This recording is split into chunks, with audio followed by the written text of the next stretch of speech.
Here's just a quick little anecdote about some of my opinions on this camera that we have inside of this car. Now, just to give you a quick little background, I drive a taxi for a living, and a few years back they put these cameras inside of our car, and it's just staring right at me all day, every day, and it's pretty obnoxious, I must say. I don't really like that. It's very uncomfortable, and, you know, long gone are the days where you can sing along to a song on the radio without having to feel embarrassed by it. And I give a million examples why I hate it. I mean, people got fired from it.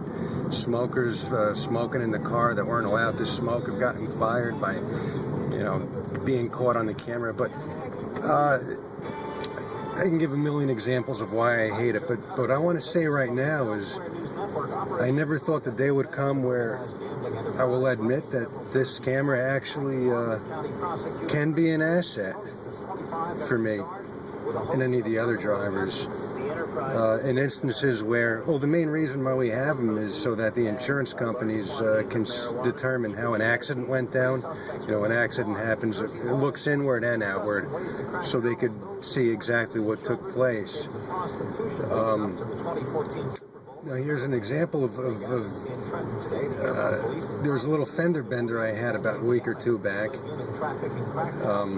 and it was completely the other person's fault, and camera showed that sure enough it wasn't my fault. You know, I was over in the parking lot of Jose Tejas Mexican restaurant, and I was dropping a couple customers off over there. Now these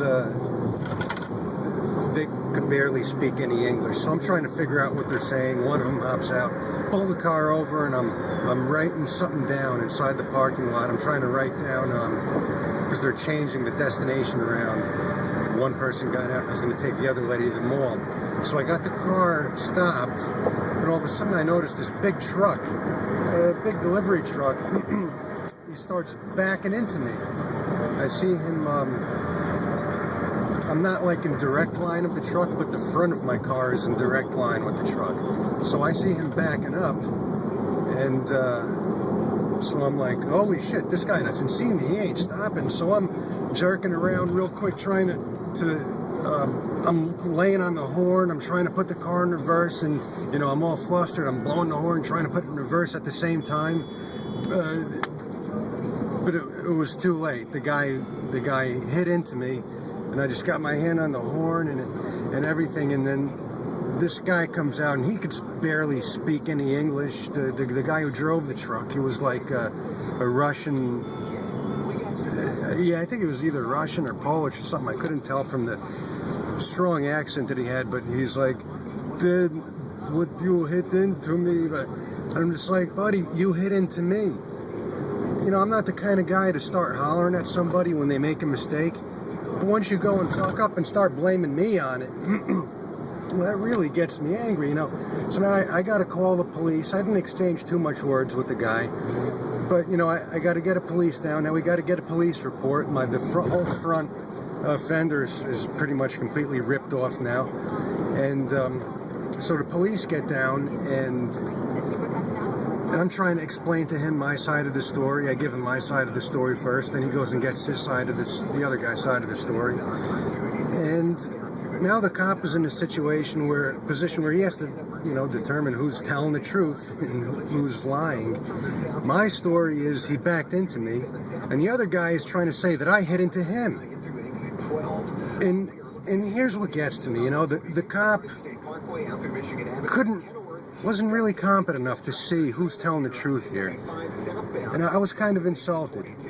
I mean, not only was the guy, he could barely speak any English, but he's speaking out of turn. He sounded really incompetent.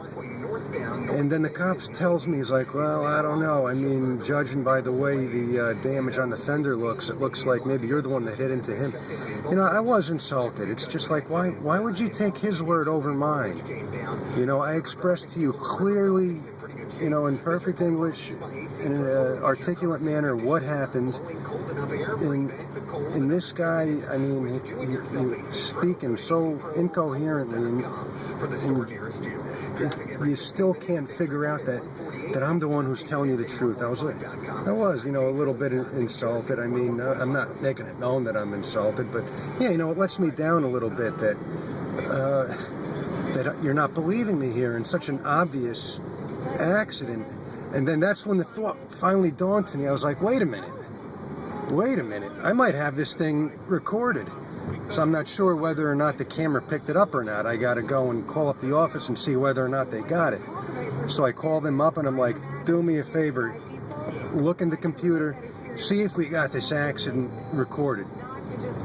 So they're like, all right, hold down the button and we'll get it uploaded and we'll see whether or not you got it. So I did what they told me to do. I uploaded it, and then they tell me, we got it. So I was like, thank you. I go and I tell the officer, I was like, I got it all on tape. Come on down to the office at your convenience if you want and check it out, and you'll see exactly how the accident went down. And once the truck driver heard me say I got it all on tape, he shut up real quick. The whole accusation of me hitting into him, he stopped right away. He knew that he was busted. You know, but you know, another thing that concerns me with that whole accident too is I had customers in the car. Now they were of Hispanic descent, I believe Mexican. One of them was getting out of the car over at Jose's, and the other one wanted me to take her to the mall. And after the accident happened, the guy who went into Jose's, he disappeared in there. And then the lady that I was going to take to the mall, she ran off.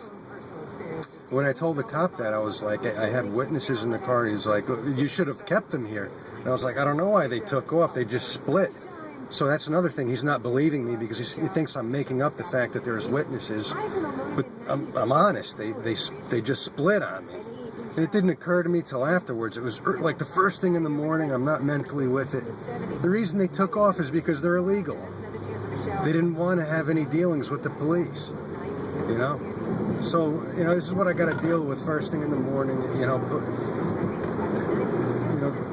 It's common for me to pick up, you know, illegals, and I'm not going to try to get into a big tirade about that because people seem to get real passionate about it, you know, whether it be on one side of the argument or on the other. But a lot of people have the argument that, well, if you don't like illegals, then don't talk to them. Don't deal with them. There, problem solved. Well, no, not problem solved. Because even if I choose not to talk with them, this is a perfect example of how it does wind up to work out against my benefit by having illegals in the country. In times like these, where I do need you to act as a witness, not to run off on me. And now I'm stuck without the witness. If it wasn't for that camera, I could have gotten another ticket written up for me. This cop looked like he was siding with the guy. I could have gotten another ticket, and for me, another ticket would have been a loss of license. Because I already have enough points on my license. I could have lost my license, which means losing my job. I can give plenty of other examples, too, of how I have to deal with people that can't speak the proper language or dealing with illegals, and how it has negatively impacted me personally. There's nothing I could do. It's just a part of the job that I have. And even if it wasn't me doing this job, somebody has to do the job. So it is a burden. So don't ever make the point that, well, just don't talk to them, because it goes a lot more above and beyond that. And I can't give more examples too, but that's a side story at this point. Now, the main reason why I wanted to say what I said right now was to pretty much speak about how the camera saved me in this instance. Maybe I'll get into more details on the side topic at some other point in time. But, all right, that's good enough for right now.